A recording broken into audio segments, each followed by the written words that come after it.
So I was asked to do a continuing legal education lecture at a CLE, lawyers call it a CLE, the other day. And one of the mock things we had to do was to see if the defendant would be entitled to get documents from my clients, my pretend clients in this class. And the documents they wanted to get was Facebook posts of my client's psychiatric records, and the private Facebook posts and cell phone records. And I was looking at the paper that I presented. So what in every case, all defendants want to go get Facebook posts relating to the client's physical or mental condition and their activities and any statements relating to the incident at issue. So, of course, and they'll be entitled to, and there are Facebook laws, and there's this new statute in Illinois, and there is also a difference in whether or not you mark your Facebook posts as private or if they are public in nature. So,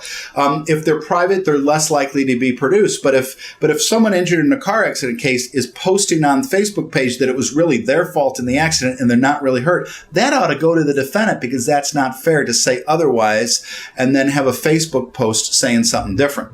The second thing about psychiatric records. So what the law says is that general run-of-the-mill emotional distress damages do not warrant the production of psychiatric records. But if you're trying to claim depression, PTSD, some type of effect on anxiety, and those types of non-run-of-the-mill types of sequelae or results from a personal injury, then usually your psychiatric records will get produced. So you want to think about that when going to a therapist or psychiatrist or psychologist. And what I tell folks is, when you go into those meetings, talk about the incident that occurred. Talk about the medical negligence or the slip and fall or the traumatic truck crash. Don't talk about your parents, and don't talk about the other issues. Focus on the issues for which you are there.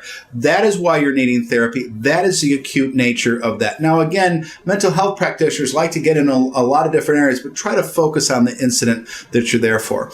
And lastly, cell phone records. A lot of times your cell phone records are going to get produced. They just are. If you're in an auto accident, you should be able to show your cell phone and say you weren't texting and driving, and you want to do that. So that's going to happen. And then if you have other complex litigation where communications with an employment discrimination case, or other types of cases where you have a long-term relationship with folks, a workers' compensation case. We have a case right now where the text messages from the boss to my client are proving that my client was injured on the job when the employer falsely is claiming they are not. So we're using those to our advantage. And so just like I want to get the text messages and the phone records from the defendant who rear-ended my client and was looking at their phone while they did, concomitantly, we want to be able to give it the same way. So make sure those records favorably help you in terms of liability in a case. So if you have any questions about what you're going to need to produce in terms of psychiatric, Facebook, or cell phone records, give me a call. Gary Berger, 314-542-2222. Visit us at bergerlaw.com. Thanks.